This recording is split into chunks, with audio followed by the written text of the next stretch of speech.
Greetings, fellow Demon Slayers. This is Taimanin Mari here today with another video. Before getting started, you know the drill. The Discord server invite will be in the description. Anyone interested in joining, go ahead and click that. Come hang out, talk about the game and what have you. It has been up exactly a month, and I think we're literally one person away from hitting 300 people, so that's pretty awesome for a server that's only a month old that we kind of just put together. So definitely come be a part and join our happy little community. So now that that's out of the way, as per the usual tradition after maintenance, we cover what was added in the update. So I'm going to go ahead and get right into it. This isn't a super big update, but there are still things to cover. First, we're going to look at this Lightning Onyx Bundaroo for Yuki. So I'm going to go ahead and say it's worth it right off the bat, just because you do get the ultra rare weapon, the 100 gems. The Twin Shocker isn't really that great, but the weapon and the gems alone are worth it. And then you're going to get this skin for Yuki Kaze, which, of course, I'd say the skin is worth it. I've seen the iOS version of the skin. It's basically like all the parts that show her body are in like spandex, I guess, or some sort of legging. I mean, it still shows off like the curves, so it's not super bad, but yeah, it's pretty horrible that it's censored compared to what we have here on Steam and Android. But either way, I think the skin is worth it overall. It's probably going to be Yuki's best skin. So, yeah, if you're interested in getting this bundle, definitely do so. I certainly will be in the coming days. As well as this blonde science waifu. Okay. The next thing I want to look at is the new Golden Pass. So nothing out of the ordinary here. Everything is pretty much the same. We are going to get the next New Year skin, so if you've gotten the other Golden Passes and you only need to get this one to get your final New Year skin, if that's what you're trying to do. The only difference between this and the other passes is that we do have this Living Dead Girl Emily skin, this cute little mummy mom, which is going to be my major reason for purchasing it, because I will be getting Emily soon, and God, I just love like undead waifus, so this skin is everything. This is so good. I love her little scars. I'm pretty sure you can remove the jacket. When I get my hands on it, though, I'll give a better look at the skin and go over the colors. But yeah, she looks super soft and adorable, and she's our cute little Living Dead girl Emily. So yeah, it's enough for her. Okay. So yeah, besides the new Golden Pass and the Yuki bundle, we are going to come over to the gacha. We are going to look at the Lightning Onyx gacha and go over the items that have been added for Yuki Kaze. So as per usual, for 100 streaks and 150 streak, you will be able to choose an item, one of the ultra rares in the gacha. So first we are going to look at her supporter, the Surge Mizuki Yuki Kaze. So the passive ability is called Magnetic Field. It will increase your range attack's critical rate by 8% and your critical damage by 18% against a stunned or groggy enemy. So, I don't know if I've said it too much in videos, but this felt like a really conditional supporter because of the way when you translate it from like Japanese text to English, it was very literal. Like the way it was worded pretty much made it seem like only ranged attacks, only attacks at range, not only ranged attacks, but like only attacks at like ranged specifically, like you had to be a certain distance away, would get the bonus. But here this specifies as long as you're using a ranged attack, crit rate and critical damage will go up, and it has to be against a stunned or groggy enemy. When directly translated from Japan, it just said immobilized. So we were like, well, what does immobilize mean? Like, can they be snared? Can they be stunned or what have you? But here it says specifically stunned or groggy, and you only have to be using what would be considered a ranged attack, not actually be at range. So yeah, she just needs to be shooting them even if it's point blank, and she'll get the bonus as long as the enemy is stunned or groggy. The Lightning Mirror ability is basically like what Amane Fuma has. It says counterattacks incoming attack and deals 85% of the incoming damage. Every fourth counterattack deals additional damage and stuns the enemy.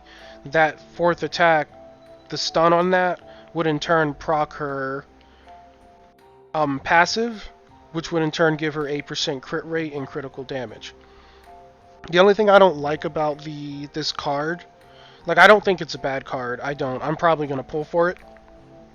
But I don't like that it's left very up in the air.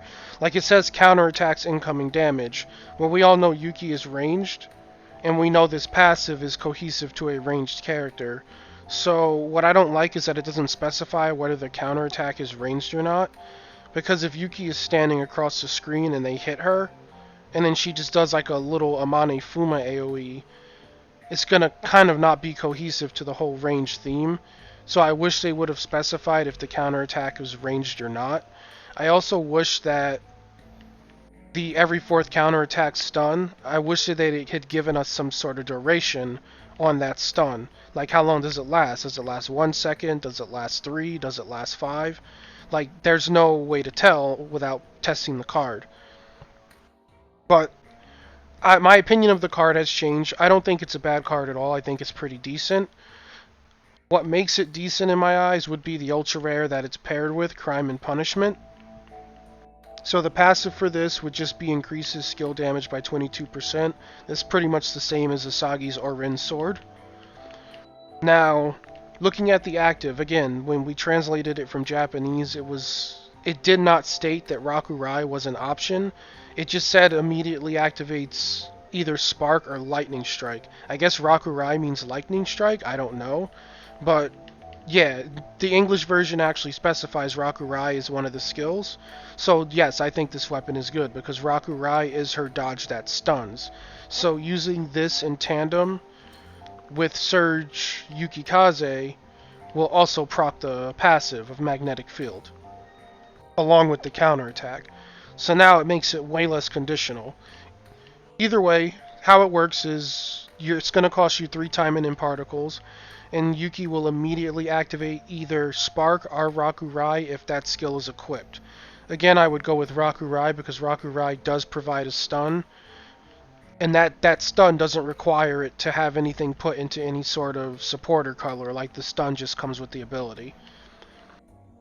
And then it says the duration will be increased by 1 second. So that duration will obviously go up, as well as the skill damage as you get the weapon higher level. So that's not bad. I don't think it's tied to S level. It doesn't look like there's an S level ability here. So I think just awakening the weapon would raise those 2 durations. And of course raising the S level or getting dupes would just increase the damage and crit overall. But either way, yeah, I don't think it's a bad combo. I do think it's really, what's the word, cookie cutter? Like, you're only going to want Crime and Punishment with this supporter. Outside of them being paired together, I still think her PvP weapon with Major would be better for, like, an arena setting. And I do think that Greek Fire would be better for a PvE setting with either Red or Green Yuki. But these two paired together, I think, would treat you right in PvP and PvE. Like, PvE is rather easy for her, so I think if you could just throw anything on her and she'll be able to make it work. But I do think the CC that this provides would be great in PvP. And like I said, I'm probably going to be going down the rabbit hole and getting this to test it. But, of course, Emily will come first, because Emily's baby girl and she's a national treasure. Next, we're going to look at the super rare that has been added, called Twin Shocker. It basically increases damage dealt to super armor by 30%. Again, I don't really think much of this because she already has Greek Fire, which if we look at it, Greek Fire basically counters super armor and gives her a damage buff when she pops it. So I really I know people don't want to be getting Twin Shocker when they're pulling. So, for anyone pulling for Yuki, I do wish you luck in getting your Crime and Punishment and her supporter. And if you do push her to 150 pulls in this gacha, you will get your option of either one. So hopefully you have like really good RNG for one, and then you can use the 150 pulls to kind of get your hands on the other that you were lacking in drops. I do hope that's what happens for me anyway.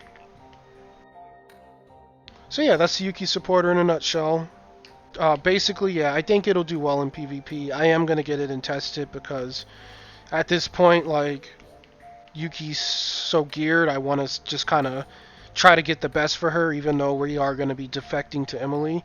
Also, someone mentioned that I need to get over the salt for this evil person here. Yeah, that's never going to happen. She's pretty much like going to be she who shall not be named for the duration of this channel, barring like some sort of miracle. She's adorable. I do like her, but she's still evil and she hurt my feelings, so that salt's probably not going to go away, so you guys are just going to have to deal with that. That's going to be there. Yuki Kaze is the only Mizuki in my life now. And that's pretty much it. I did look over the regular gachas. There was no new supporter added. Like, I think last week is when they put Hibiki in here. And Hisui, I clicked the wrong one. She's been in here for a couple weeks. I think the next one that will be added was, what's her name, Suzune, the Protect supporter, but they didn't put her in here this week, so maybe next week when Emily goes free to play. But there's nothing new to see here, so really the only thing that was added was this Yuki gacha and her bundle. And as for dates, her bundle will be here till the 14th. Same as Emily, hers will be here till the 14th, giving us ample time to still purchase them. And I believe both of their gachas will be here the 14th. So yeah, get your hands on them now while they're available. I'd say, like always, I said in my other video, I do think Emily is probably your best choice for future proving for Arena, because she's really, really helpful there. And then if you have the resources, definitely go for the Yuki Kaze. Like I said, my opinion of it has changed. I think her supporter is fine. I just think it needs to be paired with Crime and Punishment. So if you are going to go for the supporter, make sure you're going for the weapon, or if you want the weapon, make sure you're going for the supporter, because they do kind of work well together. I don't see them working too well without each other, because they're just better options if you don't have both. So yeah, Mari will be leaving next week, so make sure you get your work done as far as she goes. And that's pretty much everything. Like, I'm sure they'll either announce the next event or maybe a new story chapter, or probably both, before the week is over, so stay tuned for that information. I am looking to do these gachas in the coming days. I'm literally just waiting for funds to settle. So stay tuned. There's definitely going to be one gacha video for Emily-sama, and then there will most likely be a second for Yuki's, depending on if I do decide to go full idiot. So that'll cover everything for the update. If you found it helpful or informative, please like or subscribe, as it really does help out the channel. With that, you guys have a great rest of your day. May you have good luck in the arena and in your gachas. And you guys go ahead and take care.